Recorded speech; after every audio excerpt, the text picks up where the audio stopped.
So there's this video going around with Pastor Gino Jennings. He is casting the devil out of a gentleman. And about halfway through, he stops and he starts to conversate with the man. So the first key is that someone suggested to him that his strange behavior is of the devil. And he started believing his strange behavior is the devil in him.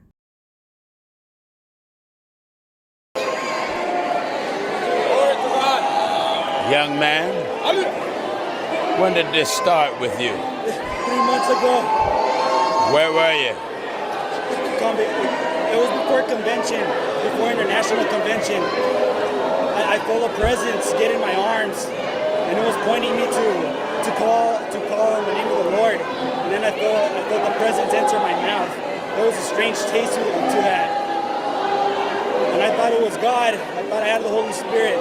But my older cousin, he noticed that the strange movements kept happening with my arms, and he was telling me that it's a devil. And then I started believing that it was a devil. I felt my whole body just burning up.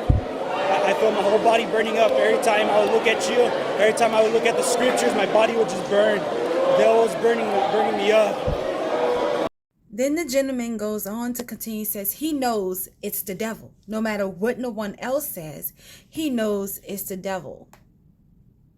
That's because earlier his cousin and another man who's a minister or a pastor or something over a convention has already convinced him that he is possessed with the devil. So did the devil say his name?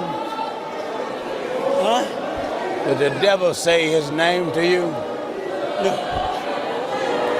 Other than the strange feeling, what happened? What else happened? A Minister Emmanuel, he was saying, I know it's you, Lucifer. And that's when I started reacting. Was you like this before the devil came into you, you say? No, he was pretending to be God. I felt a strange feeling in my stomach. I thought it was God. I thought it was the fire of the Holy Spirit. But it turns out that it was the devil the whole time. I felt a strange presence enter in my dream. I started getting haunted as well. After that sister that was possessed with the growling During the convention? Yeah. I saw an old man in my dream. An old man. And what's it called? That old man turned into my cousin, and after that, my cousin just grabbed on me, and I felt a cold presence touch my shoulder. I felt a cold presence touch my shoulders. How often does this take place? Huh? How often does this take place? Every time I call on the name of the Lord. So you was here in service? Yes. And it wasn't bothering you until you came up here? No, it's always been bothering me. Say what? It's been bothering me. Did it have you acting like this before you came up here? Yes, barbaric, yes. Where were you? The very first time was in the airport. What about since you've been here? In service, how were you acting? I wanted to touch people. I wanted to hit people. But I was resisting. You were resisting? Yes. I wanted to hurt my cousin. I wanted to hurt you. So you're able to resist the devil? Yeah. Yes. The devil is trying to shut me up. He doesn't want me to say more. And say on, resist the devil. What else you have to say? I've been getting I had terrible nightmares of people getting cut up. I saw like dead dogs, and I saw like dead people too in those dreams. And I knew it was a devil. They call it sleep paralysis, but I knew it's a devil.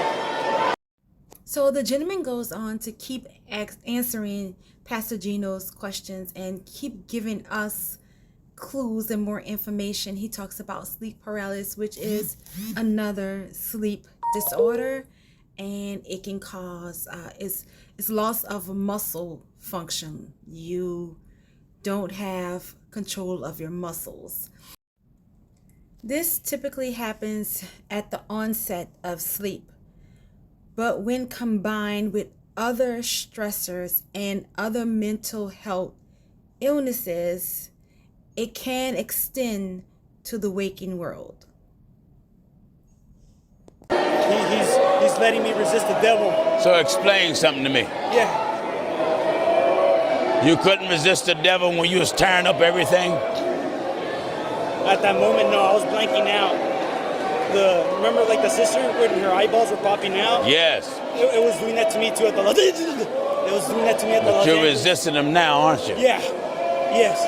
I don't want to hurt anyone. I don't want to hurt anyone.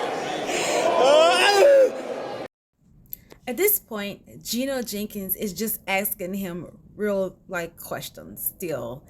And the man is revealing everything. And Gino says, wait, you were able to resist the devil while I was preaching and teaching and while you were sitting down.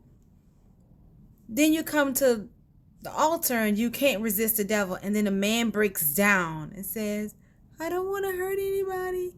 I don't want to hurt anybody. Because at this point, he thinks either he has to pay for the things that he has broken or he's going to be disciplined for it. So he breaks down in good old-fashioned tears. I don't want to hurt anybody. At this point, Pastor Gino Jennings knows that he's not dealing with the man that is possessed, but he has to keep up the charades. No possession here, people. Just someone who needs a doctor ASAP.